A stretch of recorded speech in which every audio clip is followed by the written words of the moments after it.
Hey guys, today we're going to learn how to paint these stylized clouds in Adobe Photoshop.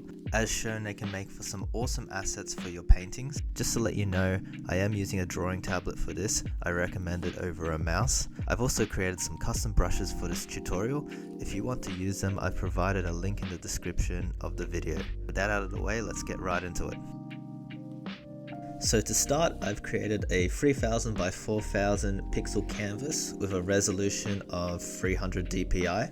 Our first step is creating the background for our cloud image. To do this, grab the gradient tool by pressing G, drag the gradient from the top of your canvas all the way to the bottom. To add another gradient color, left click the gradient line, and to change the gradient colors, double click on the color points on the gradient line and select the color you want.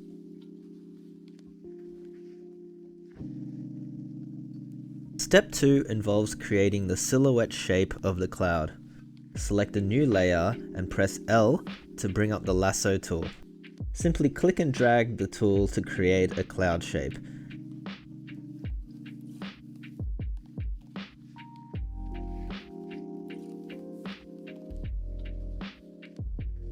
If you don't like the whole selection, you can either deselect the whole shape by pressing Ctrl and D, or hold Alt and drag the lasso tool across to deselect part of the shape that you don't want.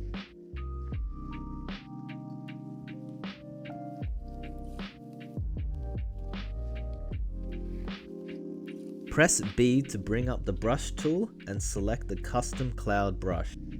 Select the color that will represent the darkest area or shadows of your cloud.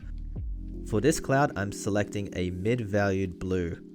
Fill in the whole selection with the brush. If you're using the custom brush provided, keep in mind that it has some transparency to it, and you will need to go over the selection a couple of times. After you have done that, deselect the selection by pressing Ctrl D. At the moment, the edges of this cloud are looking very sharp and boring. Clouds are usually very fluffy and soft around the edges, so with my custom brush, I'm going to paint around the edges of this cloud. If you need to erase something, but you want to use the same brush, there are two ways you can go about it.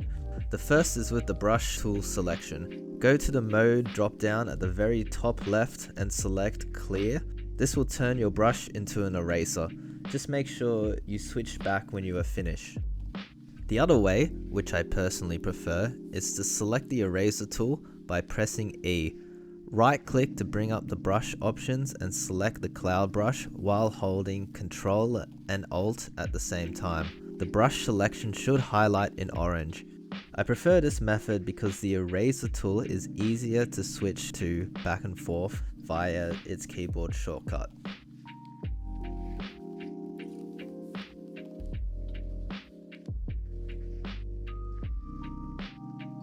Step 3 involves filling in our selection with some highlights. First, we are going to lock the transparent pixels to our layer. This option is the checkered box located on the top of the layers panel. Selecting this will prevent us from creating any brush strokes outside of our cloud shape. I've picked a lighter and less saturated color for my highlight color.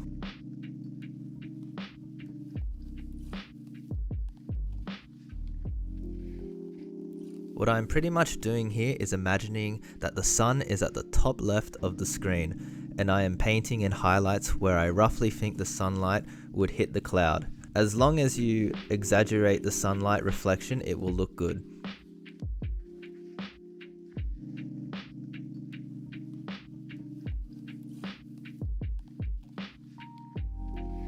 While I add some detail into this cloud, I will talk about what I'm doing with my brush. Because the brush is transparent, I am able to sample colors between the whites and blues, which allows me to blend the two colors together.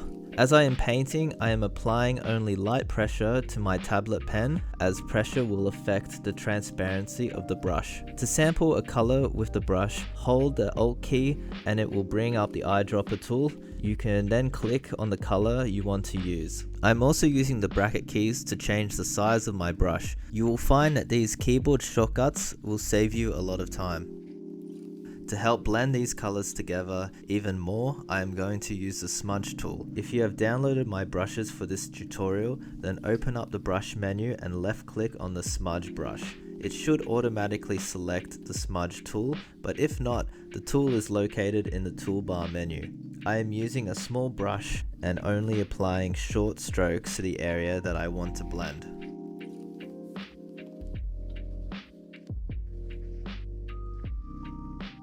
When I have finished blending, I am going to deselect the locked transparent pixels option in the layers panel.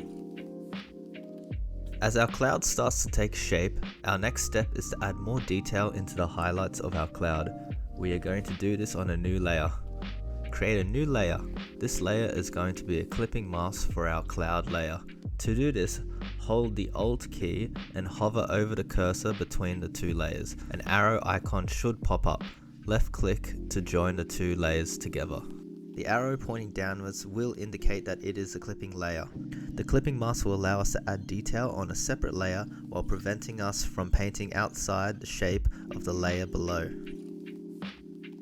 Select an even lighter color to paint on where the sunlight will hit the cloud the most. Switch to the smudge tool to blend the highlights in with the rest of the colors.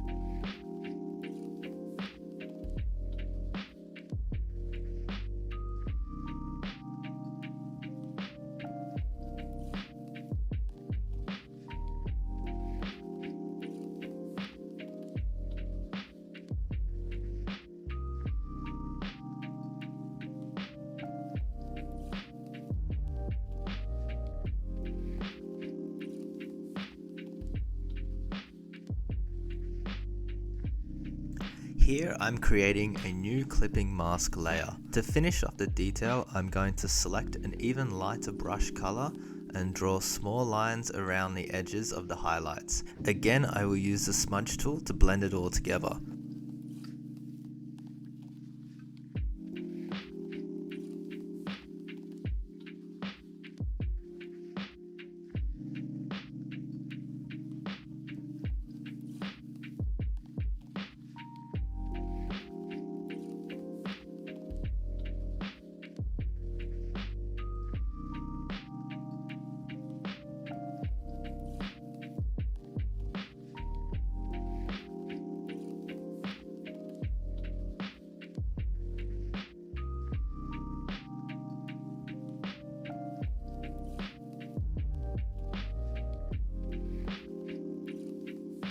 Also, if you like, you can add some details into the shadow areas of the cloud.